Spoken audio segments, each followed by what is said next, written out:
Hello and welcome to episode 15 of The List Makers for a big topic today. I'm Dave. And I'm Rob. And this is a mini podcast from the Doctor Who show where, look, as you probably know by now, we take a top 5 topic, we create our lists, we discuss them. No hard and fast rules, all about the chat. And the topic, Rob, today, our big topic is top 5 classic Doctor Who stories. Does it get any bigger than this, Dave? I guess maybe top 5 Doctor Who stories of all time, maybe. Oh, yeah, okay. That would be even tougher, but no, we have got top 5 classic Doctor Who stories. And Rob, it is your unenviable task to create your list first this week. Oh my gosh, is it? Okay. I've got my notes here, Dave. Let's go. Let's go. In at number 5, I'm going with Spearhead from Space. Just a glorious story from start to finish. Being shot on film, I think, gives it that wonderful TV movie kind of feel. And being the first colour story always has a sort of a magical appeal to me as well. So many things just work from the start. But I guess it's because they've been trying all these things, you know, being back on Earth, UNIT, and so on, throughout the Troughton era. And all of a sudden it comes together with this new alien menace, a new man in the role. Geez, it's hard to fault. I love it. In at number 4, City of Death. One of the things that really drags down a lot of classic Who is the look of the stories, I think. When you get something filmed on location, it can really lift a piece. I think of something like The Androids of Tara, which isn't a particularly amazing story, but I find it super enjoyable to watch because of the location filming and the way it feels 100 times more real than many of the other stories around it in that era. You know, no matter how good the script, if you've got Tom Baker in a dodgy BBC set, it never looks as good. So City of Death being both an interesting idea and a well-written story, and having the leads running around Paris, it's like a bam bam, you know, a double punch, a winner on both counts, Dave. An absolute no-brainer to show non-fans who want to experience a one-off 70s story. Number 3, The Seeds of Doom. I find it really hard to include this in some ways as it's another Tom in the listing, and it seems utterly wrong that I've not put in a Hartnell or a Troughton into the list here.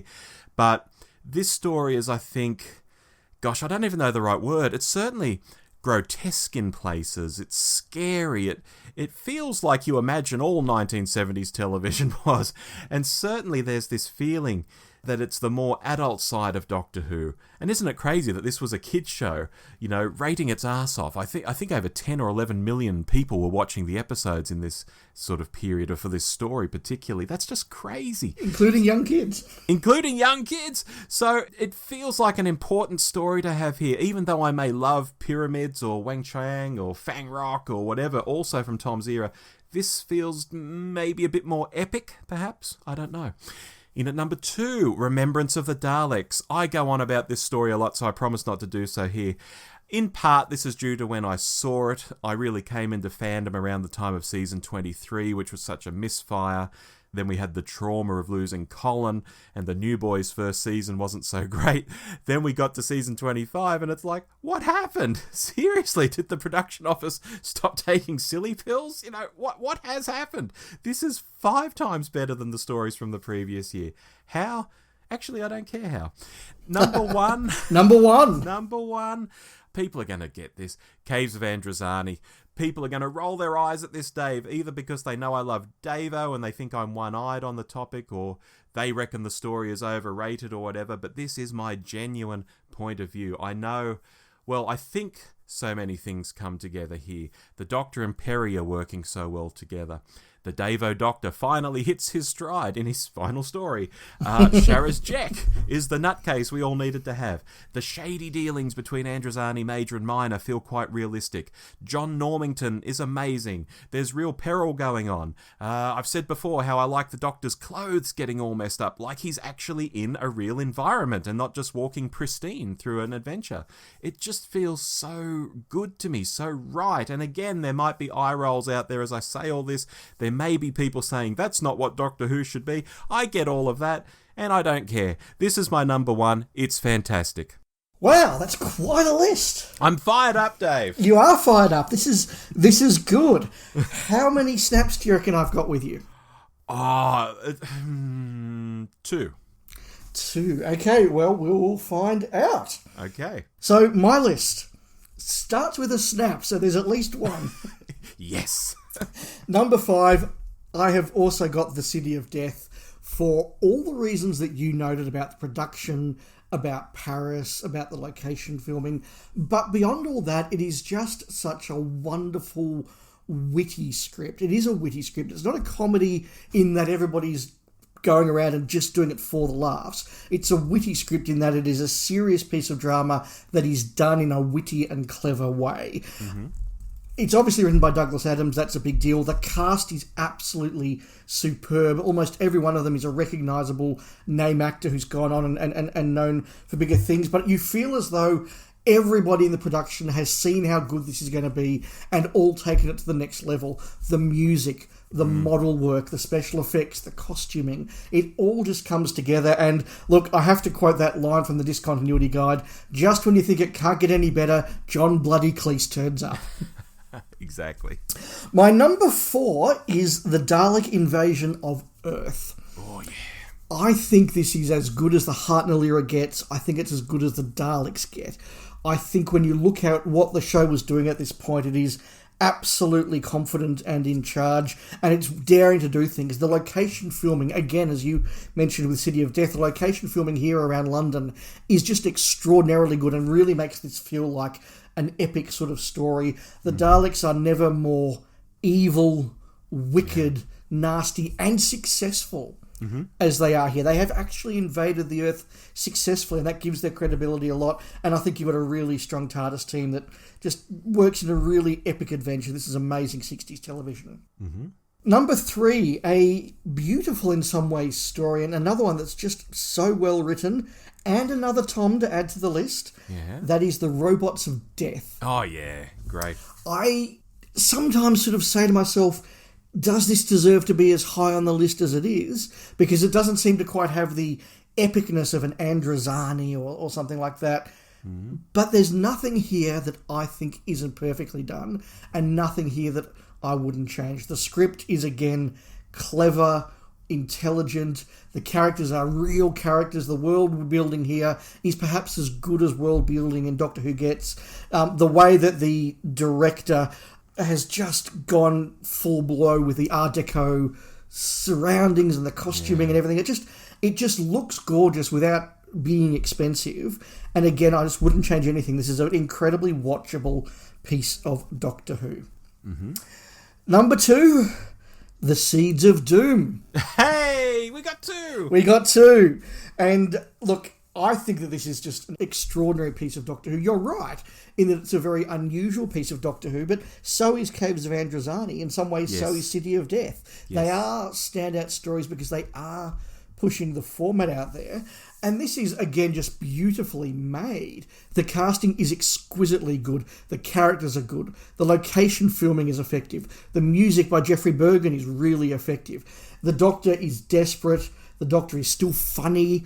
It's just a really dramatic thing. And those final shots of the Krynoid over the house are spectacular. Mm-hmm. And it's also got in it the scene that most terrified me as a child, which is the scene of the man turning into the Krynoid. I think that's as terrifying as Doctor Who ever got. So it's an amazing story with Tom and Liz Sladen in good form. Look, the final one, again, listeners could have guessed yours. They can probably guess mine. And that is, of course, Doctor Who and the Silurians. Yeah. This is 7 parts of absolute awesomeness. It is one of the most intelligent scripts that the show ever does. It doesn't flag over the course of its 7 episodes. You've got monsters, but monsters in that Malcolm Hulke style with character and understandable motivations and sympathy for them. You've got the Brigadier really just so strong and already forming that really top friendly but competitive relationship between the Doctor and the Brigadier that's so effective. Paul Darrow turns up. Again, you've got serious location footage being used in a proper way. It feels as though you're in big, empty moorland, because of course you are. And then, just when you think it can't get any better, you get that whole B-plot of the virus. I mean, how relevant is that to us these days? But those shots, again, of Waterloo Station as people are falling down, Doctor Who doesn't get any more terrifying and dramatic and real than all of that. Great cliffhangers, Pertwee in great form. I think that this is, as I say, as well made and intelligent a story as we had. So, Rob, we promised we were not going to have any more than 5 on our list this time, because I think once you go to 6, you kind of feel as though you can go to 10 or 20, and it's very easy to do. A couple of stories that I sort of struggled to not get in here. I would have liked to have an historical, probably Marco Polo, maybe the Aztecs in there. I was very close to putting Remembrance in there, like you. Survival, I think, is also really good. If I hadn't had Silurians, I would have had Inferno. If I hadn't had Seeds of Doom, I would have had Pyramids of Mars. Yep. You know, there are lots of stories that sort of could go in there, but I think they feel they're represented by others. What did you struggle to not get in? Oh, Dave, there were so many. I didn't even note them down, but, you know, it's all the usual suspects. I mean, Dalek Invasion of Earth, which you had, I have previously waxed lyrical about. There are several Troughton stories I'm very fond of. I could have thrown The Invasion in there pretty easily. You know, when we're into Pertwee, season 7 is amazing, and I did have a season 7 story in there, but gosh, I could have had more if I didn't have Spearhead, or maybe if I did have Spearhead. Tom, I threw 2 Toms in. Davo, I had a Davo. Sylve, I had a Sylve.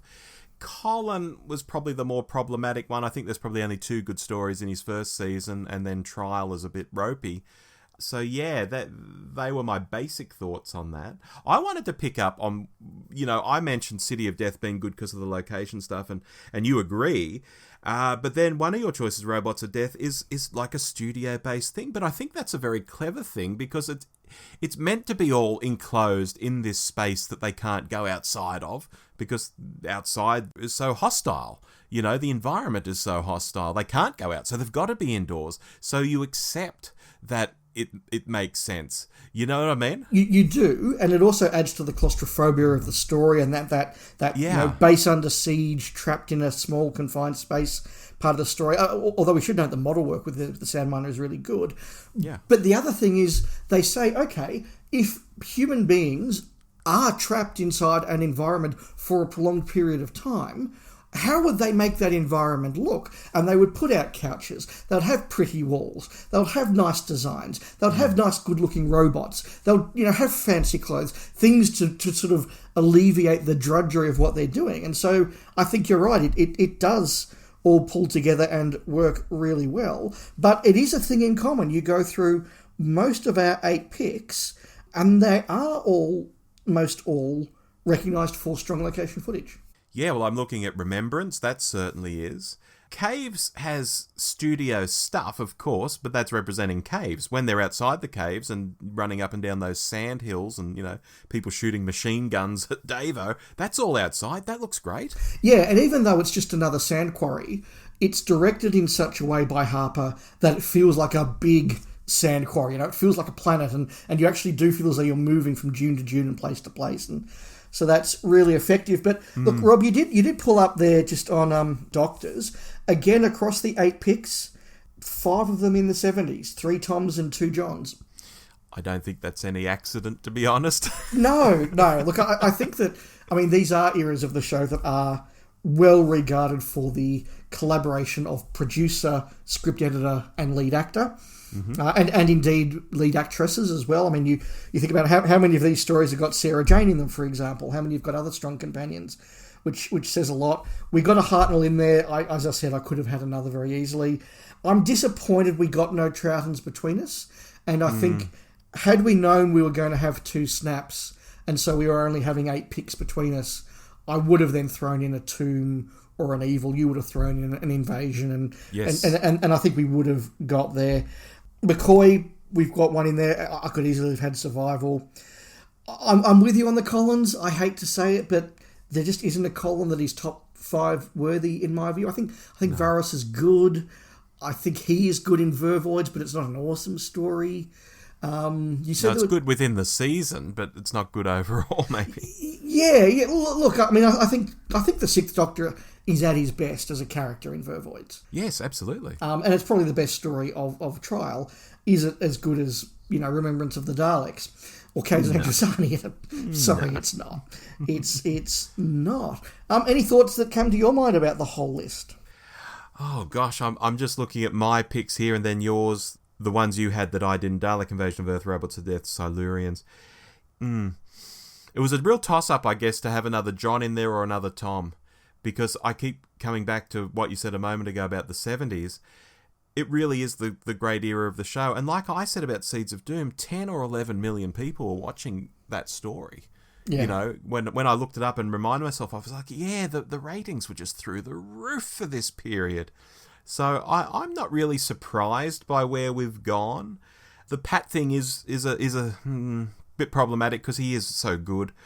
And it's not like we don't love some classic Pat stories. I mean, we've named, God, no. You know, Evil, Power, Tomb, Invasion, Web of Fear. Like, you know, you can name a war game. You can just keep naming really good Pats, and it's just a shame that we didn't get one in there. One thing that I've just noticed looking at our list of 8, there's a lot of very, what some might call dark, others might call slightly more horrific stories in there, maybe a bit more adult. Like Spearhead from Space, you get people brutally slaughtered by Autons and Autons killing civilians in London. Silurians, you have, you know, half of London down with a plague and some brutal deaths. Seeds of Doom's about as violent as it gets, and probably as violent as the Doctor gets. The Doctor's going around waving guns and punching people, and people get mulched. You know? Yep. Dalek Invasion of Earth is just horrible in some ways. Even Remembrance has got a pretty high body count and some nasty deaths. Androzani, that's as bleak as Davo gets. Is this a reflection about us? Is it a reflection about the show? We seem to be leaning more towards gun than frock, I would say, Dave. I think so.